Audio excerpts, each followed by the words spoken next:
Денеска ќе се запознаеме со овоедната лекција во органска хемија, тоа е предмет, раслови, цели, задачи и начини на органската хемија. Но најпрво сакам да ви го честитам почетокот на новата учебна година на вас и на вашите родители. Да се подсетиме што кажеме во прва година.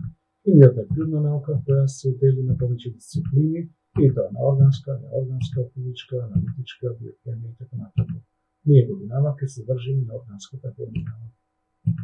Еве ги поделбите на хемијата на различни дисциплини и нивните дефиниции, но нас не интересира органската хемија. За неја можеме да кажеме дека тоа е дел од хемијата која ги проучува органските соединенија, односно соединенијата на јаглеродот. Исто така, како и сите други овие дисциплини се дели на повеќе поддисциплини, како што се хемија на полимери, органометална хемија, фармација, петрохемија, биохемија па и други. Но во минатото не било така. Хемијата се делела на органска хемија и неорганска хемија. Органска хемија ги проучува органските соединенија, односно оние кои се присутни во живите организми, а неорганската хемија оние соединенија кои се присутни во живата природа.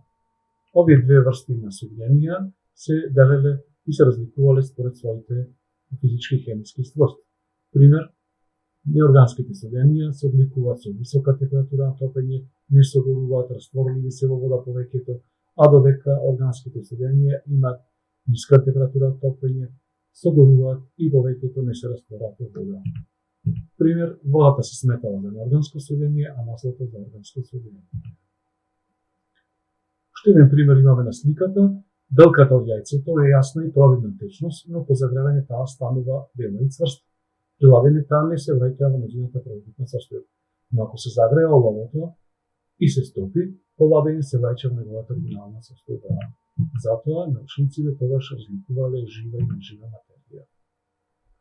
Органската хемија по дефиниција е дел од хемијата што ги изучува структурата, својствата и синтезата на органските соединенија. Името органски соединенија за прв пат е воведено во почетокот од 19 век од страна на шведскиот хемичар Јенс Јакоб Берцелиус. На почетокот таа ги проучувала супстанците од кои се изградени живите организми, како протеини, масти и шекери, или пак тие што настанале со разложување на живата материја, како например нафтата. Но тогаш можеме да кажеме дека превладува виталистичката теорија, која вика органските соединенија може да настанат само во живите организми под дејство на животната сила vis vitalis.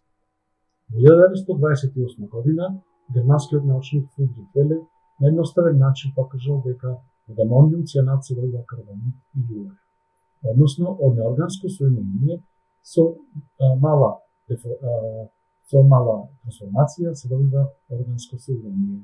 На тој начин се укинува виталистичката теорија и на нејзиното место доаѓа Велеровата теорија, која вели дека органските соединенија може да се синтетизираат и надвор од живите организми и може да се добијат од неоргански супстанции. Да видиме дали е ова потеклото на животот. Многу интересен експеримент на Стерлин Милер, што кажува како органски соединенија може да се добијат од неоргански. Овој експеримент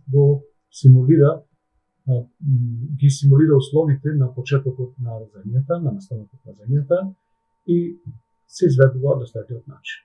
Во овој дел од апаратурата имаме вода, и тоа солена вода, која што испарува, се загрева и во вид на водна пара или во еден дел од апаратурата каде што имаме две електроди низ кои што се пропушта електрична искра.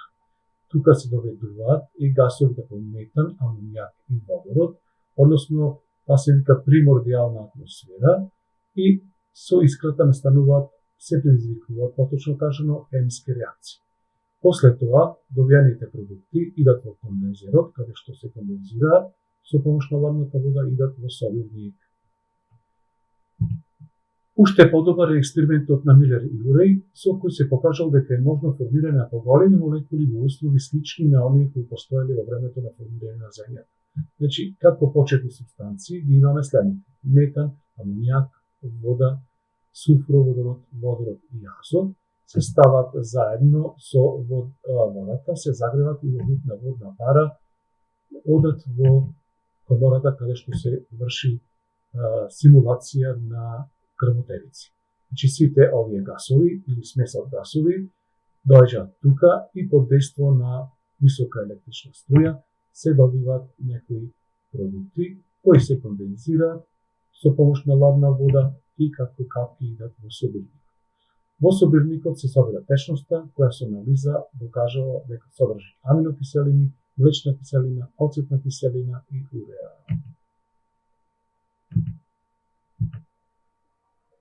Да видиме колку интересна е органската хемија. Таа е многу тесно поврзана со другите хемиски дисциплини, што е нормално. Пример, со неорганската хемија е поврзана заради синтезата на органометални соединенија. Со физичката хемија заради енергетиката и кинетиката на органските реакции, аналитичката хемија прави квалитативен и квалитативна анализа на органските соединенија, биохемијата ги проучува органските соединенија во живите организми, теоретската хемија дава дизајн за подобри услови на реакциите и така натаму. Рековме дека органската хемија ги проучува соединенијата што содржат јаглерод. Но да видиме каде ја слечаваме таа хемија. Гледајте, скоро во секој сегмент од нашиот живот. Храната, лековите, супстанции на зависи, значи лекови, козметика, хормони, нутритиенти, генетика, индустријски производи и на многу други места. И се едно прашање. Дали сите соединенија што содржат јаглерод се органски? Не, затоа што има исклучоци. Овие соединенија што ги гледате, а тоа се оксидите на јаглеродот, јаглерод диоксид и јаглерод моноксид, јаглеродната киселина, низините соли карбонати и цијановодородната киселина и низините соли цијаниди проучува органската хемија. Ќе ве замолам да погледнете оваа страница, да видите како се докажуваат јаглеродот и водородот во некои органски соединенија. Ако направиме хемиска анализа, ќе видиме дека органските соединенија се изградени 99% од 4 основни структури, а тоа се јаглерод, водород, кислород и азот. Тие се викаат примарни супстанции, односно примарни елементи, а додека секундарни се сулфурот, фосфорот, хлорот, флуорот, иод, магнезиум, молибден и железо. Ова интересна страна се вика Chemical Abstract Service, кој што ги брои сите хемикали пронајдени до сега и секојдневно. Значи, тука спаѓаат елементи, изотопи, органски и неоргански соединенија, иони, органометални соединенија, метали и така натаму. И да видите како расте бројот на овие хемикали, секој ден се регистрираат околу 15.000 нови соединенија. Ако март 2006 имало 43 милиони, денешното салдо, значи во август 2020 е 68 милиони 588 206 регистрирани субстанции. А замислете, од овие 68 милиони, 90% се органски субстанции. Да видиме како се изградени органските соединенија. Значи, рековме дека изградени се од претежно 4 елементи, а тоа се водород, јаглерод, азот и кислород. Еве како изгледаат тие, една симулација и видите електронски конфигурации. Водородот има конфигурација 1s7, јаглерод 1s2, 22, 252, азотот 1s2, 22, 253 и кислородот 1s2, 22, 254.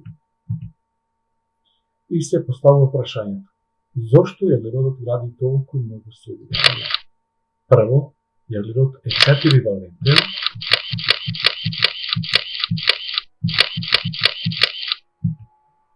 4-валентен, ги гледаме неговата структура и електронска конфигурација и викаме дека со 4 валентни единици се поврзува со другите елементи.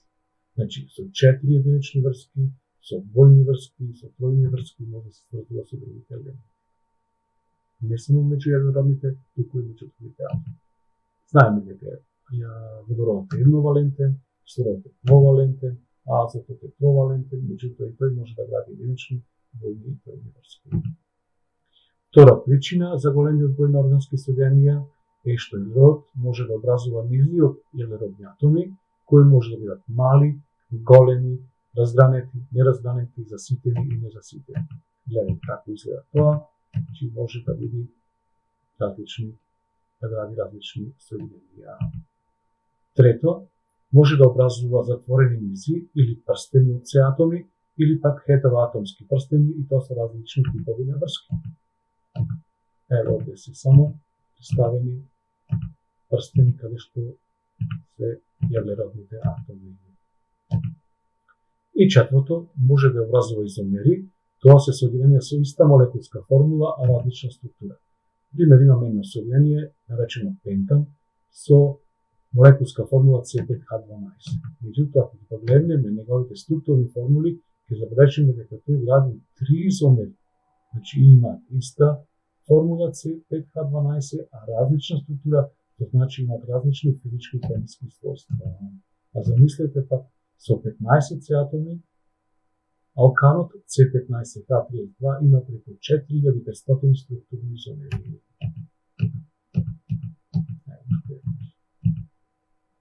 И на крај можеме да кажеме некои интересни работи. Пример, органските соединенија се одговорни за бојата на супстанците, за мирисот, значи било да е тоа добар или лош мирис, за вкусот на органските субстанции, значи гледаме дека може да биде горчлив, сладок, лут и така натаму. Ова е многу убава слика, каде што може да се вклучиме каде наоѓа примена органската хемија, гледате во козметиката, храната, мириси, горива, пластични материјали, агрохемија, гуми, средства за хигиена, лекови, фармација, овие се масла, моторни, динамит, експлозивни средства и така натаму.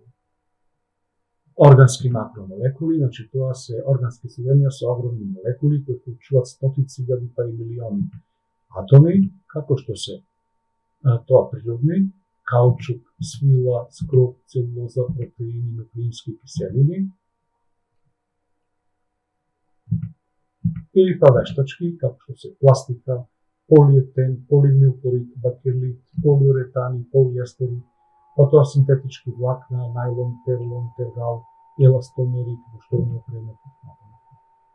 И се на крајот имате прашања, кои што може да ги одговорите. Толку за денеска, благодарам на вниманието и се гледаме во следната прилика.